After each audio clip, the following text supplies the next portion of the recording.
ഏറ്റവും കൂടുതൽ തെറ്റിദ്ധാരണ ഉണ്ടാക്കുന്ന ഒരു ബ്ലഡ് ടെസ്റ്റ് ഇന്ന് ലോകത്തിലുണ്ടെങ്കിൽ അത് ESR ആയിരിക്കും. ബ്ലഡ് ടെസ്റ്റ് ചെയ്യുമ്പോൾ പലർക്കും ESRന്റെ റിസൾട്ട് കൂടുതലായിരിക്കും. അപ്പോൾ എല്ലാവർക്കും ഭയങ്കര ടെൻഷൻ ഉണ്ടാവും. സാധാരണയായിട്ട് നമുക്ക് എന്ത് വാല്യൂസ് കൂടിയാലും നമുക്ക് ടെൻഷൻ വരും. പക്ഷേ ESRന്റെ കാര്യത്തിൽ അങ്ങനെയല്ല. ആക്ച്വലി ഡോക്ടേഴ്സ് ESR ടെസ്റ്റ് ചെയ്യുന്നത് അതിനല്ല.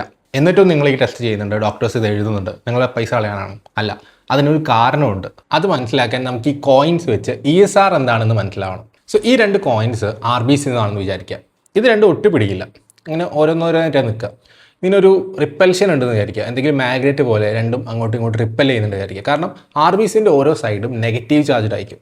അതിൻ്റെ ഭാഗമായിട്ട് രണ്ടും റിപ്പൽ ചെയ്യും. അതുകൊണ്ട് ഒരുമിച്ച് ഒട്ടിപ്പിടിച്ച് നിൽക്കില്ല. ഇനി ESR ബ്ലഡ് ടെസ്റ്റിൽ ബ്ലഡ് എടുത്തിട്ട് നിങ്ങൾ ടെസ്റ്റ് ട്യൂബിൽ വയ്ക്കും. എന്നിട്ട് ഈ RBCs താഴെ വന്നിട്ട് അടിഞ്ഞു കിടക്കുന്ന സമയം നോക്കിയിട്ടാണ് നമ്മൾ ടെസ്റ്റ് റിസൾട്ട് പറയുക. അതിനി 20 എണ്ണമാണ്.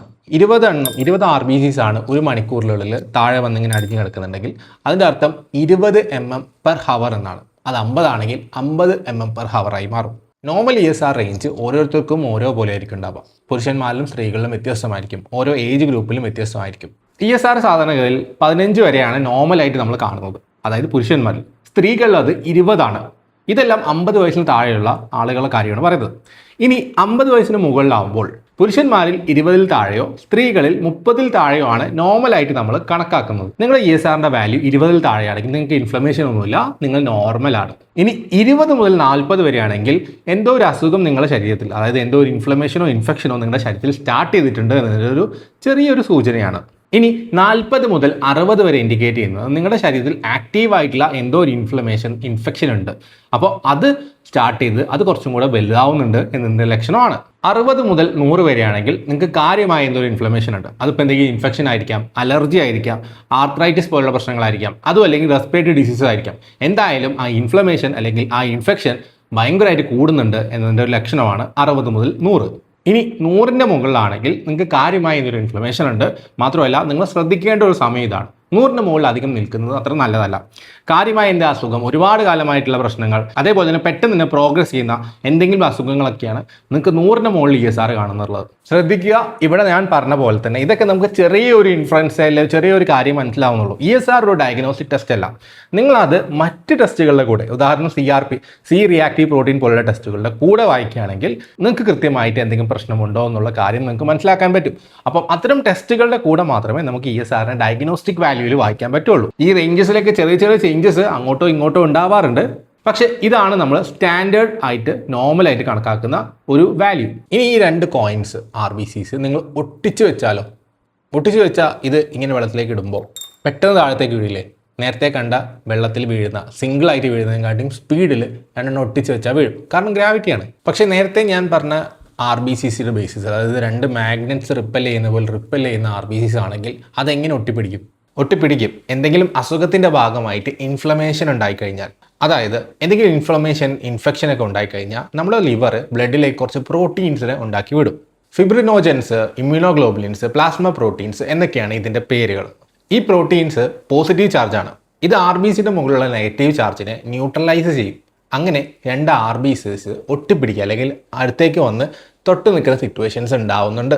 അങ്ങനെ RBCs പെട്ടെന്ന് തന്നെ അടിഞ്ഞു കൂടുകയും ESRന്റെ റേറ്റ് കൂടുകയും ചെയ്യും. ഇങ്ങനെ ഇൻഫ്ലമേഷനും ഇൻഫെക്ഷനും കൂടും തോറും ഈ പ്രോട്ടീൻസിൻ്റെ അളവും കൂടും. അങ്ങനെ ESRന്റെ റേറ്റ് കൂടിക്കൊണ്ടേയിരിക്കും. സോ ESR മെഷർ ചെയ്യുന്നത് നിങ്ങൾക്ക് അസുഖം ഉണ്ടോ എന്നല്ല, നിങ്ങളുടെ RBCs സ്റ്റിക്ക് ചെയ്യണോ, ഒട്ടിപ്പിടിക്കുന്നുണ്ടോ എന്നതാണ്. ഇവിടെ ഇതിൻ്റെ കാരണം പലതും ആവും. ഇൻഫ്ലമേഷൻസ് ആവാം, ഇൻഫെക്ഷൻസ് ആവാം, പ്രഗ്നൻസി ആയിരിക്കാം, അനീമിയ ആയിരിക്കാം. ചിലർക്ക് വയസ്സാവുമ്പോൾ സ്വാഭാവികമായിട്ട് ചിലപ്പോൾ ESRന്റെ റേറ്റ് കൂടാറുണ്ട്. അതുപോലെ ESR കുറഞ്ഞു നിൽക്കും.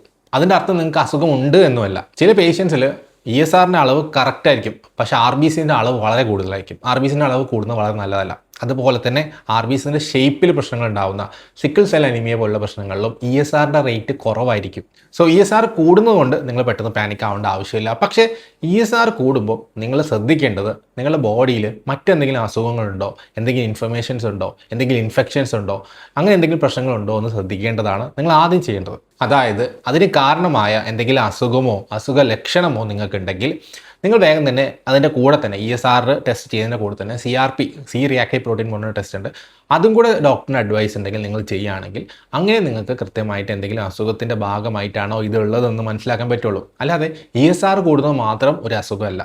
പക്ഷേ അവിടെ ഒരു ഫൈനൽ ക്വസ്റ്റ്യൻ ഉണ്ട്. എന്തുകൊണ്ടാണ് ഡോക്ടേഴ്സ് ഇത് എപ്പോഴും നിങ്ങൾ ചെയ്യാൻ പറയുന്നത്? പ്രധാന കാര്യം ഹിസ്റ്റോറിക്കലി ഇത് വളരെ എളുപ്പമായ ഒരു ടെസ്റ്റാണ്. പണ്ട് പരിമിതമായ സാഹചര്യങ്ങളിലൊക്കെ പെട്ടെന്ന് തന്നെ നമുക്ക് ബ്ലഡിൽ എന്തെങ്കിലും പ്രശ്നങ്ങൾ അല്ലെങ്കിൽ എന്തെങ്കിലും ഇൻഫെക്ഷൻസ് ഒക്കെ ബോഡിയിൽ ഉണ്ടെന്ന് മനസ്സിലാക്കാൻ ഇൻഡിക്കേറ്റ് ചെയ്യാൻ ഹെൽപ്പ് ചെയ്യുന്ന ഒരു സാധനമാണ് ESR. രണ്ട്, നിങ്ങൾ ട്രീറ്റ്മെൻറ്റ് കറക്റ്റായിട്ട് പോകുന്നുണ്ടോ എന്ന് മനസ്സിലാക്കാനും ESR ഹെൽപ്പ് ചെയ്യാറുണ്ട്. അതായത് ഒരുപാട് കാലമായിട്ട് നിങ്ങളുടെ ശരീരത്തിൽ എന്തെങ്കിലും ഇൻഫ്ലമേഷനോ ഇൻഫെക്ഷനോ ഉണ്ടെങ്കിൽ, അതായത് ഒരു മുട്ടുവേദന ഉണ്ടെന്ന് വിചാരിക്കാം, നിങ്ങൾക്ക് അത് ഒരുപാട് കാലമായിട്ടുണ്ടെങ്കിൽ നിങ്ങളുടെ ESR കൂടിയിരിക്കും. സ്വാഭാവികമായും നിങ്ങൾ ട്രീറ്റ്മെൻറ്റ് എടുക്കുകയാണെങ്കിൽ ആ ട്രീറ്റ്മെൻറ്റ് കറക്റ്റായിട്ട് വർക്ക് ചെയ്യുന്നുണ്ടോ എന്ന് മനസ്സിലാക്കാൻ നല്ലൊരു ഇൻഡിക്കേറ്ററാണ് ESR. ESR കുറയുന്നുണ്ടെന്ന് അർത്ഥം ഇൻഫ്ലമേഷൻ കുറയുന്നുണ്ട് എന്നാണ്. അപ്പോൾ നിങ്ങളുടെ ട്രീറ്റ്മെൻറ്റ് കറക്റ്റ് ഡയറക്ഷനിലാണെന്ന് നമുക്ക് മനസ്സിലാക്കാൻ പറ്റും. അതുപോലെ തന്നെ ക്രിട്ടിക്കൽ കെയർ ട്രീറ്റ്മെൻറ്റിലും ESRൻ്റെ അളവ് നോക്കുന്നത് വളരെ ഹെൽപ്ഫുൾ ആണ്. ഇതൊക്കെ ഉണ്ടെങ്കിലും ചില വാല്യൂസ് നിങ്ങൾ ശ്രദ്ധിക്കണം. ഇപ്പോൾ ESRൻ്റെ അളവ് സ്ഥിരമായിട്ട് 100ൻ്റെ മുകളിൽ നിൽക്കുന്നുണ്ടെങ്കിൽ നിങ്ങൾ ശ്രദ്ധിക്കേണ്ടത് വളരെ അത്യാവശ്യമാണ്. കാരണം അങ്ങനെ 100ൻ്റെ മുകളിൽ എപ്പോഴും അങ്ങനെ നിൽക്കാറില്ല. കാരണം അത് നോർമൽ അല്ല. ചിലപ്പോൾ ഒരുപാട് കാലമായിട്ട് എന്തെങ്കിലും ഇൻഫ്ലമേഷൻസ് ഉണ്ടാവും, ഇൻഫെക്ഷൻസ് ഉണ്ടാവും, അല്ലെങ്കിൽ ക്യാൻസറിലാവണമെന്നില്ല, എന്നാലും ചിലപ്പോൾ ക്യാൻസറിൽ അങ്ങനെ കൂടി നിൽക്കാറുണ്ട്. അതുപോലെ തന്നെ ഹാർട്ടിനെയും കിഡ്നിനെയും അതുപോലെ ലങ്സിനെയൊക്കെ ബാധിക്കുന്ന ഇൻഫ്ലമേറ്ററി ഡിസീസസ് നിങ്ങൾക്ക് ഉണ്ടെങ്കിൽ അതിൻ്റെ ഭാഗമായിട്ടും ചിലപ്പോൾ ESR കൂടിയിരിക്കാം. അപ്പോൾ ESR കൂടിയിരിക്കുമ്പോൾ അത് 100ൻ്റെ മുകളിൽ സ്ഥിരമായിട്ട് നിങ്ങൾക്ക് ഉണ്ടെങ്കിൽ ഒരു ഇവാലുവേഷൻ എടുക്കുന്നത് വളരെ നല്ലതാണ്. സോ ESR എന്ന് പറയുന്നത് ഒരു പുകയാണ്. അതായത് ഒരു തീ ഉണ്ടാവും, അതിൻ്റെ ഭാഗമായിട്ട് വന്ന പുക. ഈ തീ കണ്ടുപിടിക്കുകയാണ് ഇമ്പോർട്ടൻ്റ്. അല്ലാതെ പുക കണ്ടിട്ട് നിങ്ങൾക്ക് അസുഖം ഉണ്ടെന്ന് മനസ്സിലാക്കാതെ നിങ്ങൾക്ക് ആ തീ, അതായത് ഇതിന് കാരണമായിട്ടുള്ള തീ കണ്ടുപിടിച്ച് അസുഖം കണ്ടുപിടിച്ചിട്ട് അതിന് ട്രീറ്റ് ചെയ്യാൻ നോക്കുക. ESRനെ ട്രീറ്റ് ചെയ്യാനോ ESRന് മരുന്ന് കഴിച്ച് മാറ്റുകയോ നിങ്ങൾ ചെയ്യാതെ ഇങ്ങനെയുള്ള കാര്യങ്ങൾ ശ്രദ്ധിക്കാൻ ശ്രമിക്കുക.